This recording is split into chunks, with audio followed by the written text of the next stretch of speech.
Good evening. Sven here from Common Sense Survival. Tonight I want to show you some of my favorite knives, and so stick around though till the end of this video. I have a question for you, and an answer to this question. So we're going to start with my EDC. I've got, I don't know, 6 or 7 knives here that I'd like to share with you.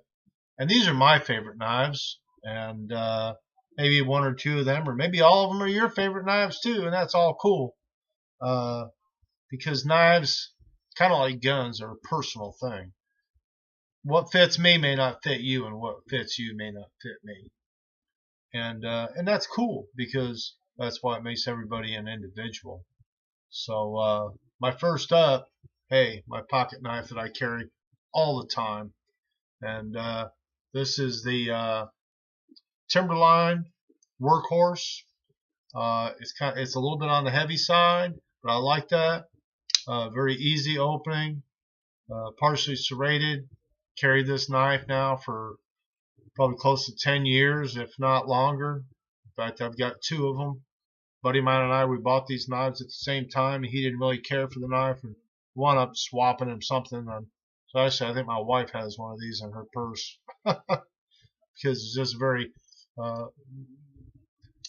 easy open close type with the thumb pin there. It's left or right handed, and just the Timberline Workhorse is it's just that, it's a workhorse. There's nothing real fancy about it. It just works, and it works well. I'm really not even sure what type of steel this is on this particular knife, and I've carried it for that long, and I should know this, but I don't. I do know that it has the titanium nitrate coating. Get that in there where you can see it, and they do make this in a straight edge blade also. This is one of the older models. And there's you can tell because there's a little bit different in the riveting of the different models. This has just been a super good utility knife for me. And you know what?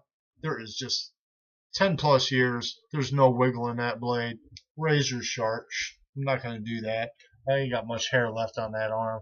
I've been sharpening some knives up a little bit lately, and it's time to quit. You know. They're sharp, trust me. Take my word for it. So anyway, yeah, the Timberline Workhorse, and moderately priced at about $30. And this, get that up there so you can see it. It's just a super knife at a super price, and so that's something you might want to look into. Timberline Workhorse. Okay.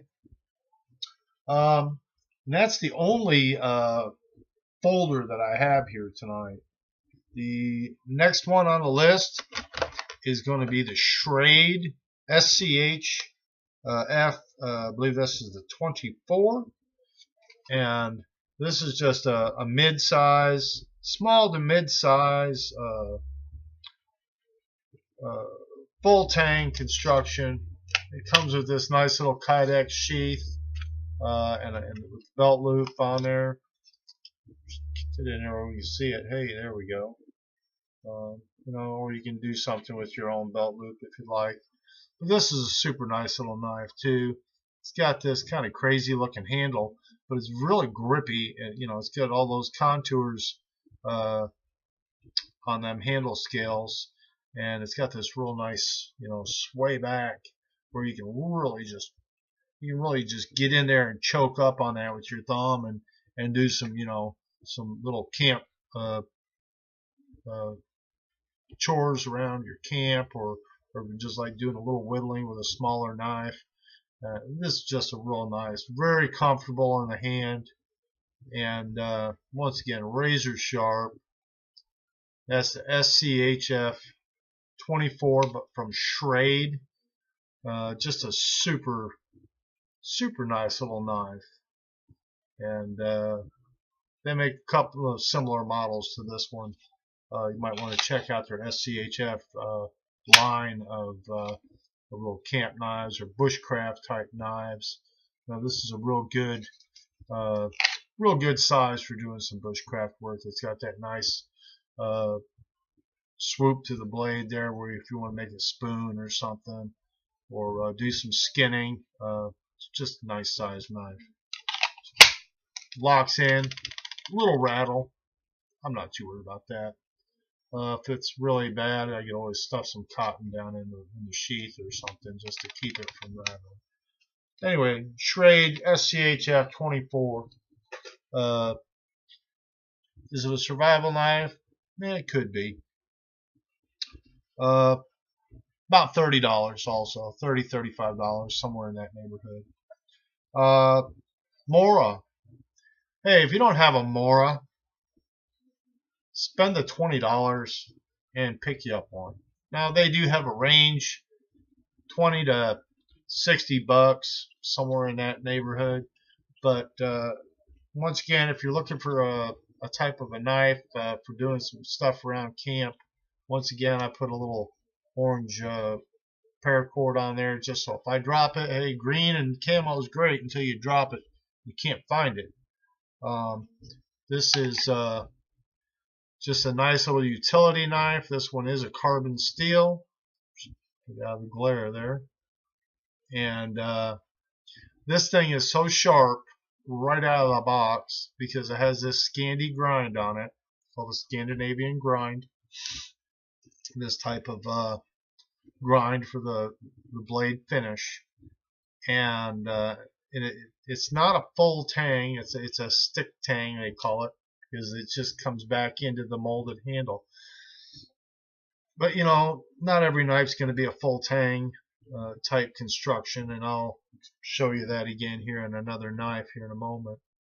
But these little Moras are just, they've lasted through the just time after time after time. You know, the Norwegians, and these are made in Norway, the Norwegian herders and people way back when would carry these on a button. You see, it's got the buttonhole connector here, and they would slide that onto their button, so they'd have it right here because they wear them big mittens, you know, out there on the ice, or you know, deep in the woods looking for caribou or whatever they may have been hunting. So it's always real handy. I don't know, I would probably just come up here and probably cut my freaking throat. So I don't wear it up here. But the Mora in a carbon steel, they make them also in a stainless steel. Excuse me. These are just super little knives that are and very inexpensive. So if you're looking for something affordable, once again, the folder there, the Timberline Workhorse, very affordable. And these Mora knives, and they've come out with another new one here, the Eldridge. It's just this nice little short, fat little knife with this short little blade. And I'm going to get my hands on one soon. Same type of a grind. Actually, the blade grind is a little bit different because it's such a short blade. But it's just this little neck knife, this super little utility knife. And that's the Mora Eldridge. And I think they go for about $22, $23 on Amazon. So the Mora, you know, nice molded plastic sheath, belt loop built in, and just a lot of people say this about these knives. They are scary sharp. I could shave with this knife, no problem. So keep that one definitely in mind. Let's go next. We have the a knife from a line of knives that I just find to be fantastic knives. In fact, the next 4 knives are just top of the line as far as I'm concerned. This one here is the Essie Izula. It is a skeletonized handle, so we did a paracord wrap on the handle. You can get these in all kinds of different colors, really kind of nice. This one is in safety orange, and that is the Azula. That focus there on the camera. I don't know if it'll... Anyway, 1095 steel. It will rust. Remember that. So maintenance on your blades is very important. A little oil, keep them tip top so you don't get them all rusted up and pitted. But this is about a $50 knife here, and once again it comes with a nice little molded plastic. This is not Kydex, but molded plastic sheath, nice little belt clip here that comes with it, and this is just a super nice little knife. They do make some micarta handle scales for this, and they have the Azula 2, which has a little bit longer handle. Same knife, but a little bit longer handle, and they do come with some micarta handle scales also. You're talking a little bit more money, probably $60 to $70 for the Azula 2. But when I carry a knife around on my property, or I'm home, or on a weekend, I carry this knife right here on my belt. Just a small, I don't know, 2.5, 3-inch blade. Not a big knife. Super razor sharp though, and just a nice handy knife to have in its size. It would also be a good knife to just carry in the woods if you're out for a short hike. So the Essie Azula. The name Azula is the South American tribes called the bullet ant, the Azula. Very tough ant. That sting or bite is like compared to being shot by a bullet. So remember that. That's what I said. And this can be worn as a neck knife. If you unbolt that, it does have a hole there, and you can use this as a little bit of a neck knife. Maybe move this down just a little bit. Okay. Don't mind all the junk on it. Survival knives. That's going to be my question when we're done here, is what makes a survival knife? But and I've got the sheath for this, but I just don't have it handy. I have it attached to a pack, a little day pack, in fact, right over here behind me. But this is another Essie blade, and I just really love this knife. The next couple of knives are just some of my favorite knives. This is the Essie 5 from Randall Adventure Training and Essie.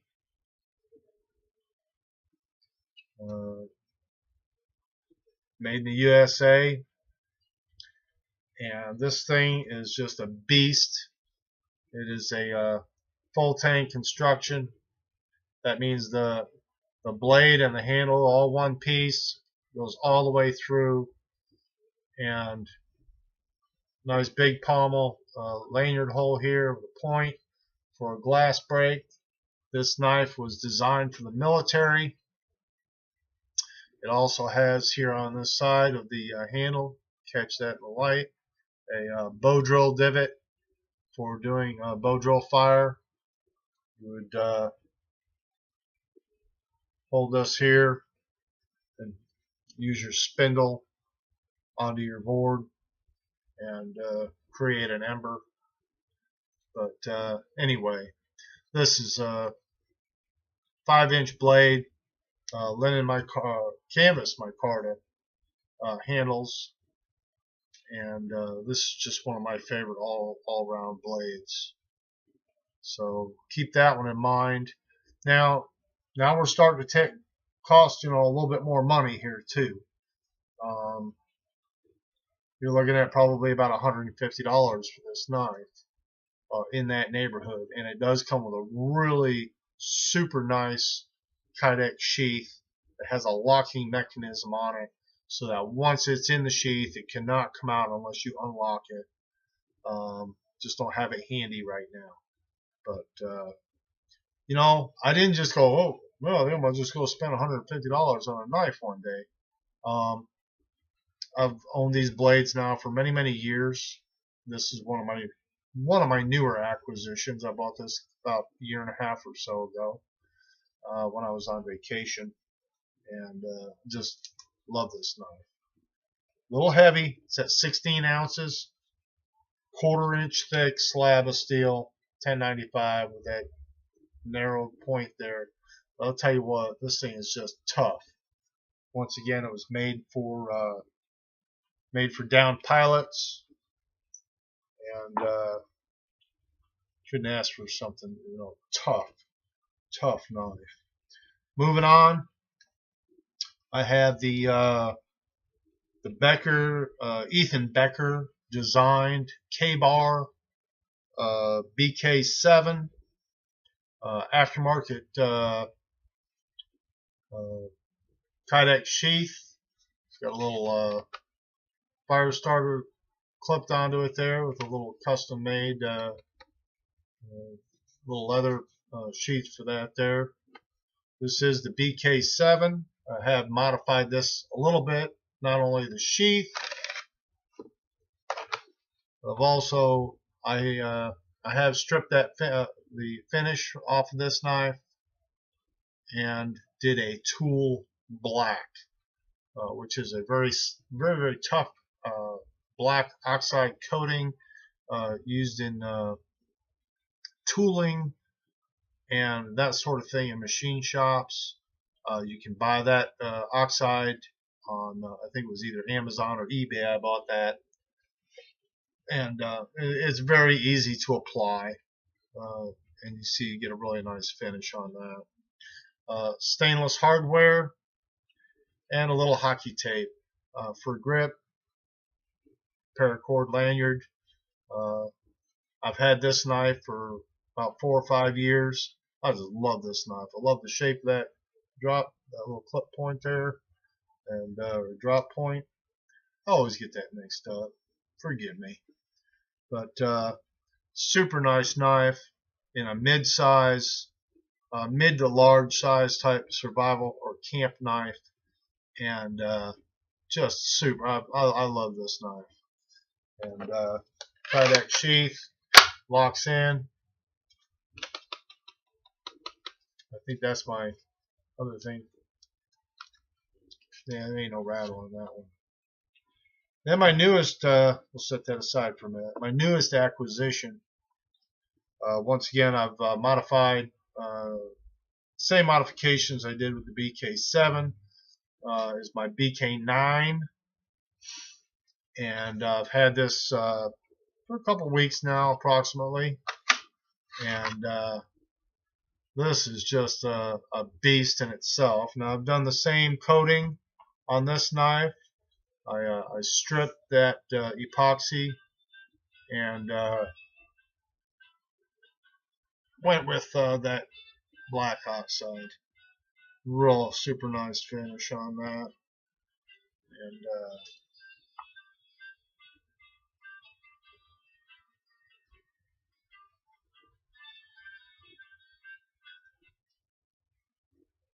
phone. Put a little lanyard on that with some 550 cord.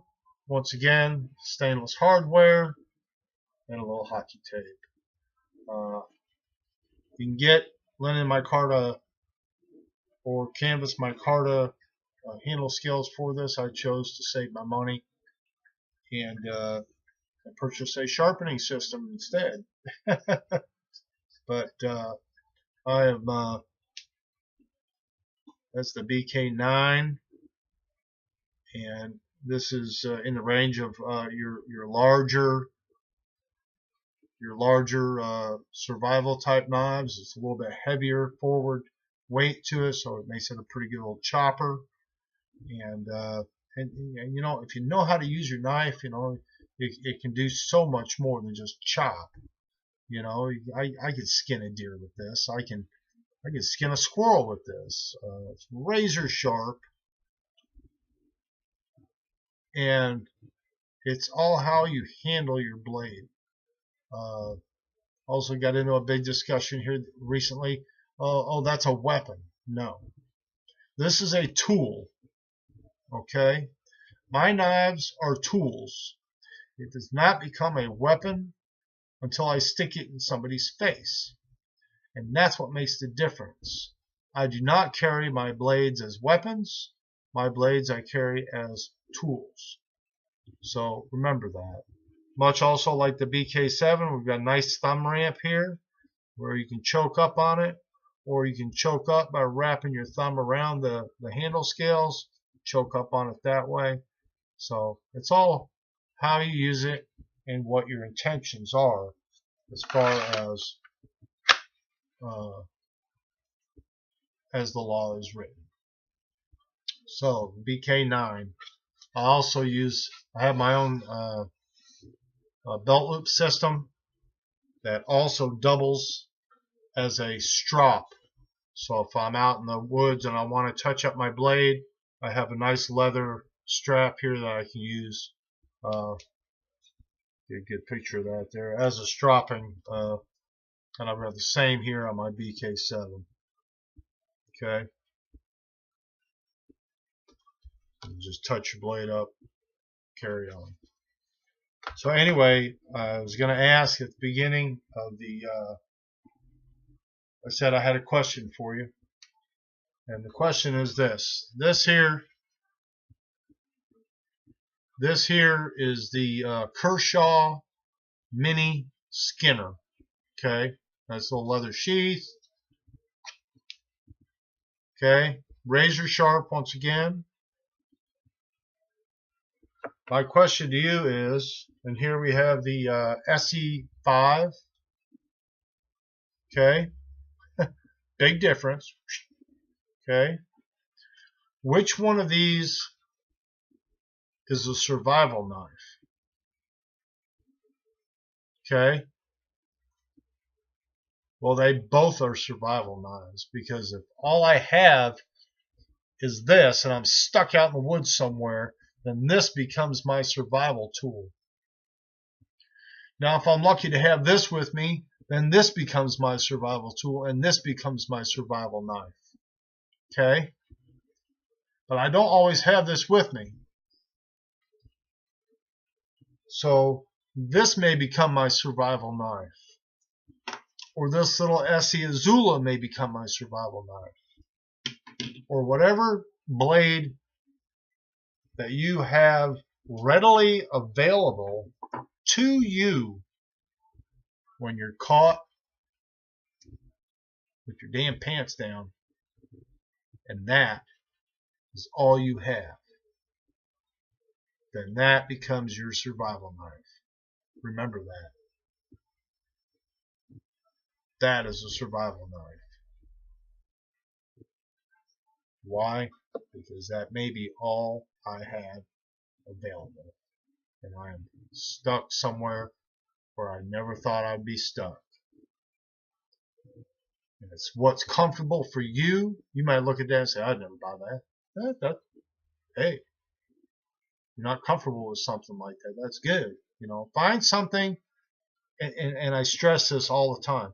Find something that is comfortable, that you will carry, that you will use, and that you're comfortable with. So that's some of the most important things that you can do when choosing a knife that fits you, your personality, fits your hand size, your lifestyle. So anyway, I know I got a little longer on this video than I wanted to, but there's a lot of stuff to cover. So thanks everybody for tuning in. And once again, I always like to say, hey, you know, how's everybody doing? And when everyone says, hey, I'm doing great, that is subject to change at any given moment. So remember that. Be prepared. Sven here from Common Sense Survival. Until we meet again, my friends. I hope it's on good circumstances.